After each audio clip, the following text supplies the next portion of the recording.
Palestine. The question emerges from the sound of two voices and mine. Palestine. How can we write it? How must we write it? In pieces, says Saeed, as it is, in pieces, dispersed, dispossessed.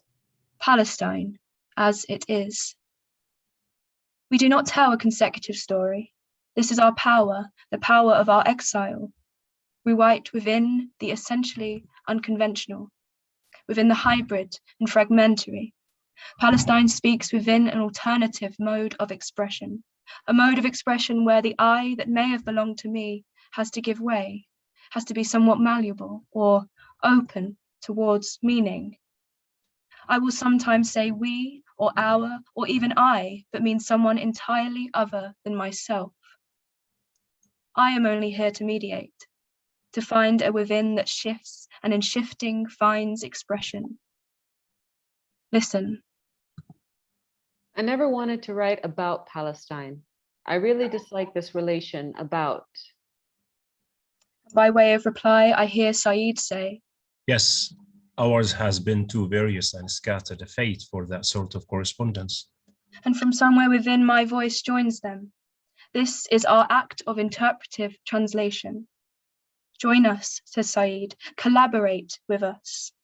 Criticism, no less than any text, is the present in the course of its articulation, struggles for definition, attempts at overcoming.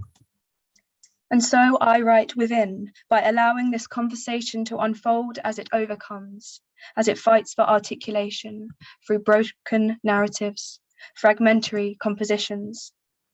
To write within is to find our words are self-consciously staged and our voice keeps stumbling over itself.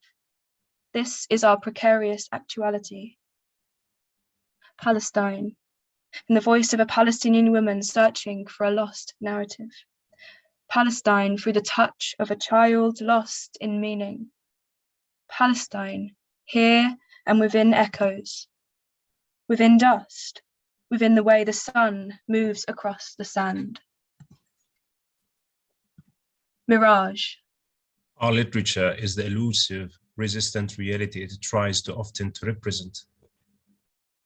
It is form that is important here, within.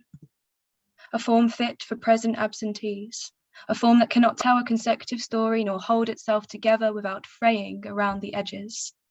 When we cross from Palestine into other territories, the old ones loom behind us as tangible and unreal as reproduced memory. The further we get, the more precarious our status, the more intermittent our presence. To write within is to be neither here nor there, intermittent. Precarious. Our language must tremble. It must be resistant to reality, to what can be seen. It cannot truly be solid or still. It is like a mirror that inverts the world, making it bend within reflected light. لم يكن هناك ما يتحرك عدا السراب. مساحات شاسعة جرداء تعاقبت حتى السماء مرتجفة تحت وقعه بسكون. فيما كاد ضوء شمس العصر الحاد أن يمحو الخطوط. This is how the first half of Minor Detail begins. A narrative of regimentation, patrols, and routine. A narrative dominated by an examining gaze, the Israeli soldier behind the binoculars. A gaze that seemingly asserts control, detail upon detail, moment upon moment.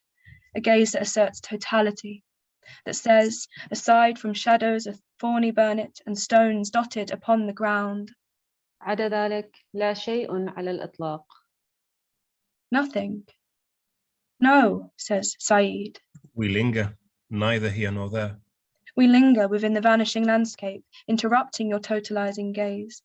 Here, where Minor Detail begins, and elsewhere. فقد كانت تلوح أمامه أحياناً خيالاتهم السوداء الرفيعة وهي تتراقص بين التلال. Look carefully. Nothing moved except. Look, something is always slightly off. There, in the very first lines, we speak from a state of exception, stateless exile, perhaps, yes, somewhere on the margins, suspended. We are somewhere between an effect of the sun and an effect of the sand. Do we exist? What proof do we have? Look carefully. Something is always slightly off by virtue of the axis. Palestine exists in the blurring, in the destabilizing of the gaze that claims control over discourses.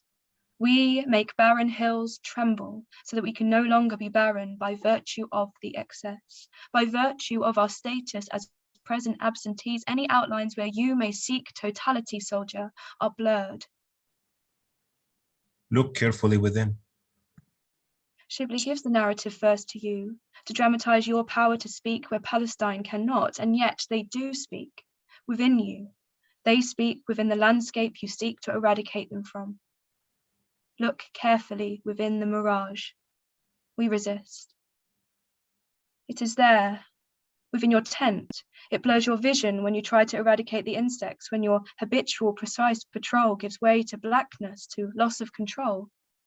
بقع وخيوط من العتمة راحت تتراقص أمام عينيه. And he tries to stop it, but he can only keep.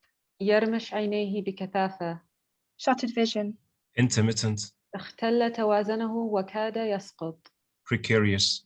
Look carefully. Right after the massacre of the Palestinian village, it is there. حول هو نظره من منطقة الخيام إلى الرمال التي انعكست فوقها أشعة شمس ما قبل الظهيرة الساطعة، مغشية إياها ببقع سوداء ورمادية.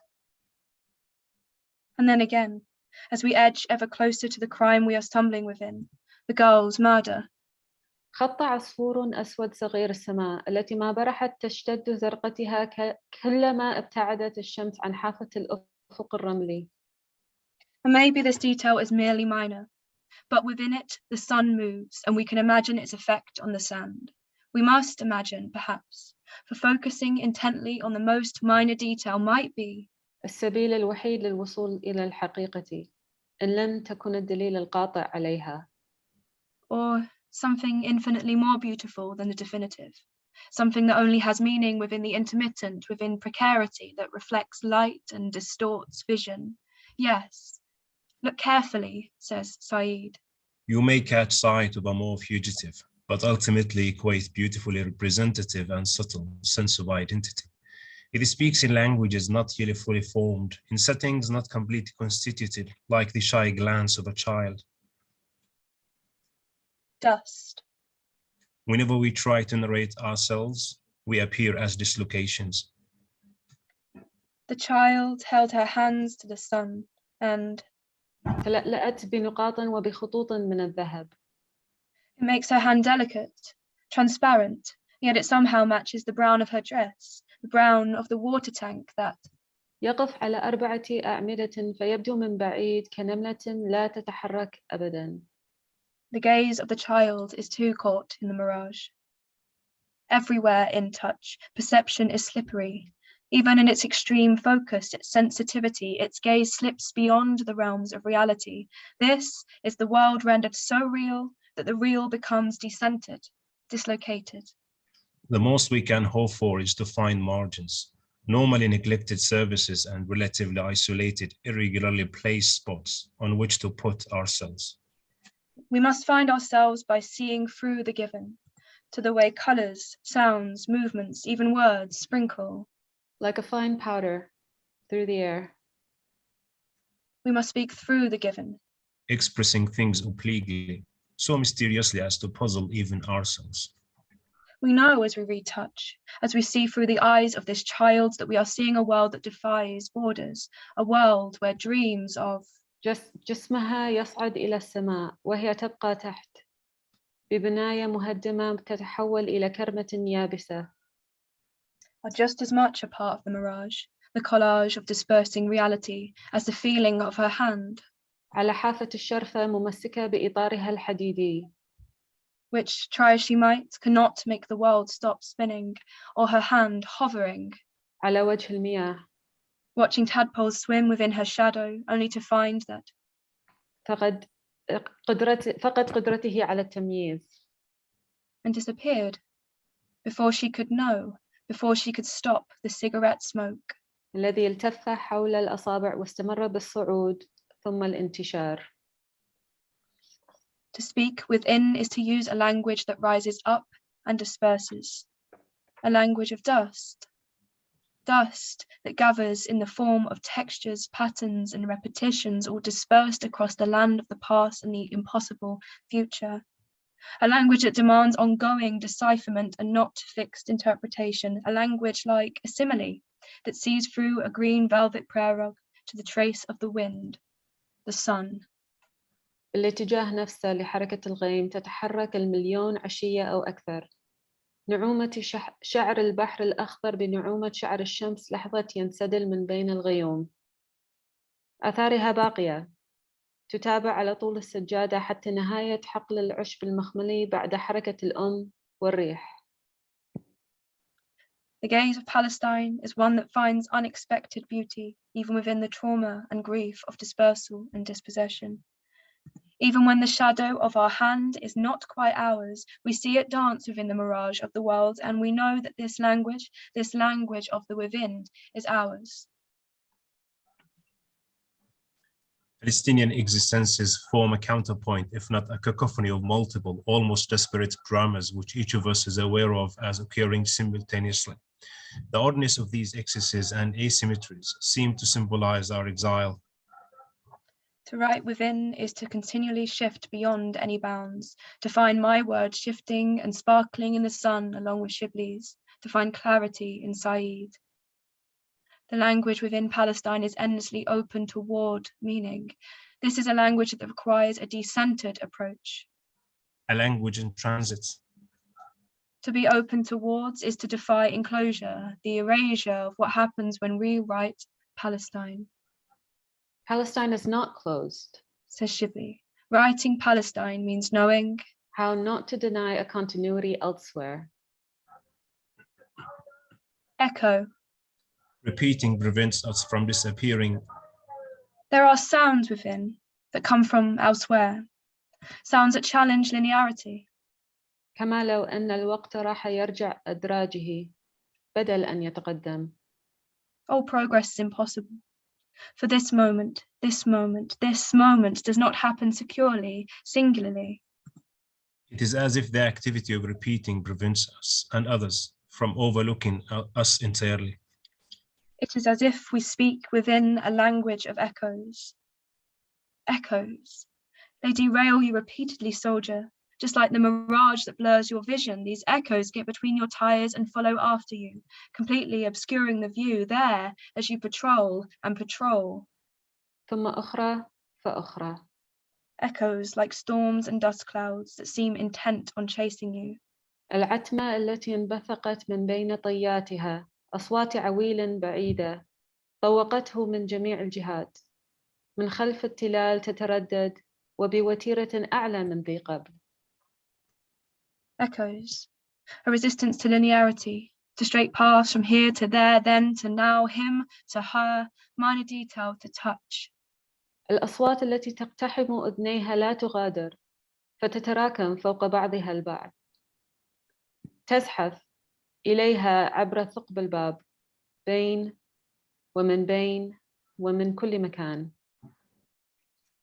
The language within Palestine moves through scattered time, within a present rendered past and looking towards a future caught in repetitions that we must not overlook. Watch time scatter through touches, motifs, the wall, the wedding, the white dress. كان الإشارة إلى الوقوع والوقوع كان الإشارة. ورقة شجر يابسة جففها الحر. Echoes. كانت ملقى ليس بعيدا ملابس الفتاة المهترئة الممزقة التي أبلت الشمس ألوانها فبدت أقرب ما تكون إلى النبات الجاف الميت. Echoes of the body harshly washed. Another young girl stripped bare, surrounded by soldiers, silenced, and yet always howling. You learn to transform the mechanics of loss into a constantly postponed metaphysics of return. Echoes are the language of mourning. Mourning that the Israeli narrative tries to silence, eradicate. Remember the beginning of minor detail, the totalizing gaze that said nothing at all, as if it were not speaking within a landscape already marked by time disrupted. Here, nothing gives way to echoes. الإشارة الوحيدة على وجود الحياة كانت أصوات عواء متباعدة. Forgive me this intrusion. There is something in me that wants to interrupt this quote, interrupt it, strike through it, just as the soldiers try to overwrite the trace of Palestine with the sound of themselves. لكن أصوات الجنود وهم يتدربون ويدورون عادت تغلبها. No, the echoes must prevail. We must never stop howling. Hear the barking of the dog. Again, again, again. This dog will follow the soldiers back to camp after the massacre. This text already knows it. The text is already fractured by echoes of a future moment when صحان ذات فجر نباح الكلب. I am now a Palestinian woman, searching for a way to mourn within language that must fight its own disappearance. My reality is interlaced with hers. All of us move within their echoes. We can hear them still, echoes upon echoes. الريح حاملة معها نباح الكلب الهائج ليرمي به في كل صوب. ومرة أخرى مجموعة من الجنود يأسرون فتاة يغتصبونها ثم يقتلونها فيما سيصادف بعد ربع قرن يوم مولدي. And this dog will howl as our howls are dispersed by the wind. And I know I must soon leave this reading of my paper, leave it with the howling, with the circling around a date caught in erasure, this minor detail. سيلازمني إلى الأبد. The absence of resolution in this book is a true one. And we know Said is right about his book and touch and minor detail and the text that is being found here. The absence is true because the destination is but an echo of where we began. This is our essential incompleteness, rendered only from inside. From inside, from within, the final words of minor detail fight the silence we must be moving towards. Fight it, only to reveal more echoes, more traces of that violence which can find no articulation, both here and with the her of touch. Hear the dog howling from within the past as a ghost of the future. Hear it howl for the return, the moment that a date refuses to signify. 25 years to the day. Repeating prevents us from disappearing. And what is a date, if not an echo? At that moment, sounds of camels groaning and dogs barking infiltrated the space. 12th of August, 1949. And again, 13 pages later. The further he walked, the louder the dog's barking became as it echoed through the space. Evening, 12th of August, 1949. And finally, the sound of gunshots rang out in space. Then silence fell once again. Morning, 13th of August, 1949. Our absence of resolution is a true one. We are moving forward, but our steps are but echoes of where we have been, where she hears herself howl. أنزل من السيارة وأجتاز الشارع باتجاه الدرب الرملي الضيق الذي رأيتها تسلكه، لكن تلالاً أخرى تلت تلك التلال. She moves us between the yellow hills, thorn acacia. We cannot resist. لا أقاوم فكرة التوجه إليها على الرغم من الإشارة التي تفيد بأن هذه منطقة عسكرية. Echoes. The distant sound of gunshots. The Palestinian body lost within the sand.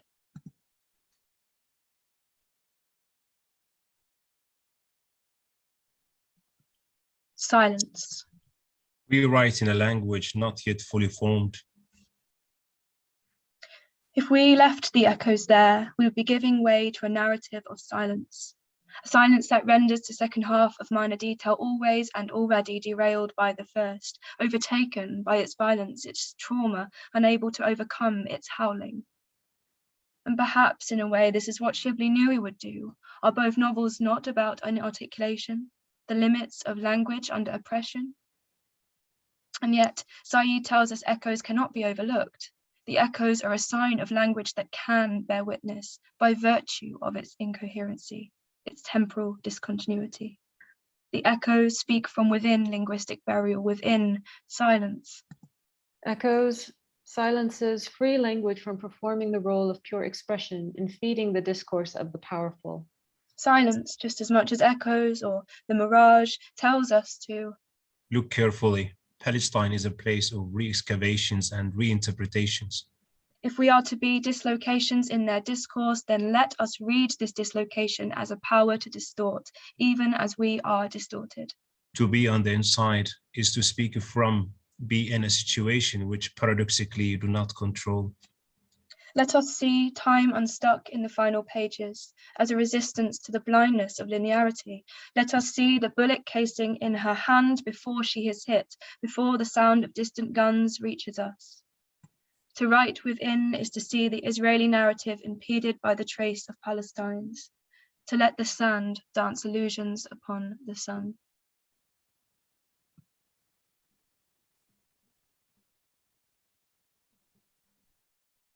I dislike this relation about. For there is no way to feel our about. Except as a gap, an abyss separating us. Our literature must, then, take the form of the reality it cannot narrate. We are not likely to recuperate our loss. For the tie between us and about is periodically and ritually resevered. So then, if we are to set up an alternative national existence, we must know this relation about is beyond language and within silence. To write within Palestine is not so much to reveal the silence of the colonized as to shatter their descriptions by the colonizers, to allow a new space to emerge, a poetic space that is filled by peoples who can speak for themselves, even if this space is as narrow as the way light moves across the sand, or dust dispersing, so we cannot be sure where the sound is coming from or where it is going. The absence of resolution is a true one. It comes from within.